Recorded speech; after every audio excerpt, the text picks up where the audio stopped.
नमस्कार दोस्तों, spirituality bye सुमन channel पर आप सभी का स्वागत है। आइए आज बात करेंगे छठ पूजा के तीसरे दिन की। छठ पूजा सूर्य देव को समर्पित एक अनूठा और अद्भुत पर्व है। इस पर्व की शुरुआत भाई दूज के तीसरे दिन से होती है। ये कुल 4 दिनों तक का चलता है। चौथे यानी अंतिम दिन व्रती उगते हुए सूर्य को अर्घ्य देकर व्रत का पारण करते हैं। छठ पूजा का तीसरा दिन संध्या अर्घ्य कहलाता है। 19 नवंबर 2023 रविवार को है। सूर्योदय 6:18 AM पर और सूर्यास्त 5:09 PM पर है। छठ पूजा का महत्व वैदिक काल से चला रहा है। इस पर्व में शुद्धता और पवित्रता का विशेष ध्यान रखा जाता है। संपूर्ण विधि के साथ छठ पूजा करने से रोग दोष, घर की हर एक बीमारियां और सभी प्रकार की परेशानियां समाप्त होती हैं। संपन्नता आती है, पति और बच्चों की लंबी उम्र होती है। छठ पर्व प्राकृतिक सौंदर्य, पारिवारिक सुख समृद्धि तथा मनोवांछित फल प्राप्त करने के लिए मनाया जाने वाला एक बहुत ही अद्भुत पर्व है। छठ पर्व या छठ पूजा 4 दिनों तक चलने वाला लौकिक पर्व है। इस पूजा में नदी और तालाब का विशेष महत्व होता है। छठ पूजा के लिए उनकी साफ सफाई की जाती है, उनको सजाया जाता है। छठ पूजा वैदिक काल से ही मनाई जाती है और ये एक प्रसिद्ध पर्व है। छठ पूजा वर्ष में 2 बार होती है, चैत मास में और कार्तिक मास में। कार्तिक शुक्ल षष्ठी से शुक्ल सप्तमी के बीच पड़ती है। दीपावली के 6 दिन बाद मनाई जाती है। षष्ठी तिथि के प्रमुख व्रत को बनाए जाने के कारण इस पर्व को छठ पूजा भी कहा जाता है। इस पूजा में सूर्य देव और छठी मैया की पूजा और उन्हें अर्घ्य देने का विधान है। छठ पूजा का पहला दिन जिसे नहाए खाएं और दूसरा खंडवा या खरना कहलाता है। आज है तीसरा दिन संध्या अर्घ्य 19 नवंबर। छठ के तीसरे दिन को संध्या अर्घ्य कहा जाता है। इस दिन डूबते सूरज को अर्घ्य दिया जाता है, जिसके कारण इसे संध्या अर्घ्य के नाम से जाना जाता है। संध्या अर्घ्य के दिन व्रती महिलाएं निर्जला उपवास रखती हैं, परिवार सहित पूरे दिन पूजा की तैयारी करती हैं। शाम के समय सभी परिवार के सदस्य नदी के तट पर जाते हैं। वहां जाते समय परिवार की महिलाएं नए वस्त्र धारण कर मैया के गीतों को गाती हुई जाती हैं। महिलाओं के साथ परिवार के पुरुष चलते हैं, जो कि अपने हाथ बेहंगी यानी कि बांस की एक टोकरी जिसमें पूजा की सामग्री होती है को साथ लेकर चलते हैं। इसके बाद नदी के किनारे छठ माता का चोरा बनाकर दीप प्रज्वलित किया जाता है। डूबते हुए सूर्य देव को अर्घ्य देकर 5 बार परिक्रमा की जाती है। छठ के तीसरे दिन संध्या को अर्घ्य के नाम से जाना जाता है। कार्तिक शुक्ल पक्ष की षष्ठी तिथि छठ पूजा की मुख्य तिथि होती है। इसे डाला छठ भी कहा जाता है। उसके बाद तीसरे दिन इसकी विशेष पूजा की जाती है।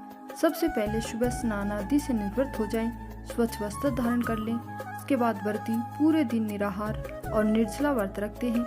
संध्या काल में सूर्यास्त से पहले लोग किसी घाट पर अर्घ्य देने की तैयारियों में लग जाते हैं।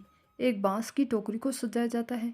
इसमें पूजा में अर्पित की जाने वाली पूरी सामग्री रख ली जाती है। इस सामग्री में चावल, सिंदूर, दीपक, गन्ना, हल्दी, थाली, दूध और का गिलास, विभिन्न प्रकार के फल, शहद, बड़ा नींबू, पान सुपारी, कपूर, मिठाई, चंदन, फल, ठेकुआ, अन्य पकवान आदि शामिल होते हैं। इसके बाद नंगे पांव घाट के नदी के तट पर जाया जाता है। नदी के किनारे छठी माता का चोरा बनाकर उस पर पूजा का सारा सामान रखकर नारियल अर्पित किया जाता है, दीप प्रज्वलित किया जाता है। छठी माता का चोरा यानी मिट्टी से उनका प्रतीकात्मक चित्र बनाया जाता है। इस पर चावल का लेपन किया जाता है। आसपास 5 गन्ने लगाए जाते हैं। सूर्यास्त के समय पहले पूजा का सारा सामान लेकर घुटने तक पानी में जाकर खड़े होकर डूबते हुए सूर्य को अर्घ्य देकर 5 बार परिक्रमा की जाती है।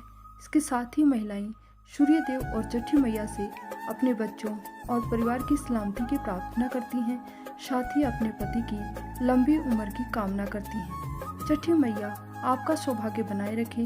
हम आपके व्रत की सफलता की कामना करते हैं। धन्यवाद। पौराणिक मान्यताओं के अनुसार छठी मैया को सूर्य देव की बहन और ब्रह्मदेव की मानस पुत्री माना जाता है। इनका नाम षष्ठी मैया, जिन्हें आम बोलचाल की भाषा में छठी मैया या छठी मैया कहते हैं। छठ पूजा में सूर्य देव के साथ इस देवी का पूजन करते हैं। एक प्रकार से सूर्य देव और छठी मैया भाई बहन हो गई।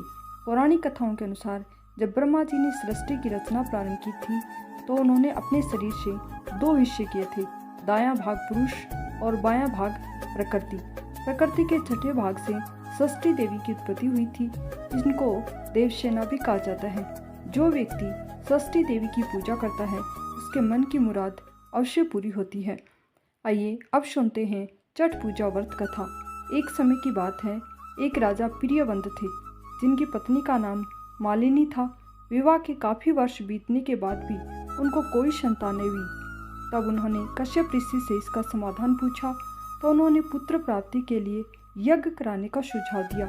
कश्यप ऋषि ने पुत्र प्राप्ति के लिए यज्ञ किया और राजा की पत्नी मालिनी को प्रसाद स्वरूप खीर खाने को दिया। उसके प्रभाव से रानी गर्भवती हो गई, जिससे राजा प्रियवंत बड़े ही खुश हो गए। कुछ समय बाद रानी ने एक पुत्र को जन्म दिया, लेकिन वह मर्द पैदा हुआ। ये खबर सुनकर राजा बहुत दुखी हो गए। वे पुत्र के शव को लेकर शमशान गए और इस दुख के कारण अपना भी प्राण त्यागने का निश्चय कर लिया था। जब वे अपना प्राण त्यागने जा रहे थे तभी देवी देवसेना प्रकट हुई। उन्होंने राजा प्रियवंत से कहा कि उनका नाम षष्ठी है। हे राजन, तुम मेरी पूजा करो और दूसरों लोगों को भी मेरी पूजा करने को कहो। लोगों को इसलिए प्रेरित करो। देवी देवसेना की आज्ञा अनुसार राजा प्रियवंत ने कार्तिक माह के शुक्ल पक्ष की षष्ठी तिथि की छठ पूजा की। उन्होंने ये पूजा पुत्र प्राप्ति की कामना से की थी। छठी मैया के शुभ आशीर्वाद से राजा प्रियवंत को पुत्र की प्राप्ति हुई। तब से हर साल कार्तिक शुक्ल षष्ठी को छठ पूजा की जाने लगी। जो व्यक्ति जिस मनोकामना के साथ छठ पूजा का व्रत रखता है और उसे विधि विधान से पूरा करता है, छठी मैया के आशीष से उसकी सभी मनोकामनाएं अवश्य ही पूर्ण होती हैं। धन्यवाद।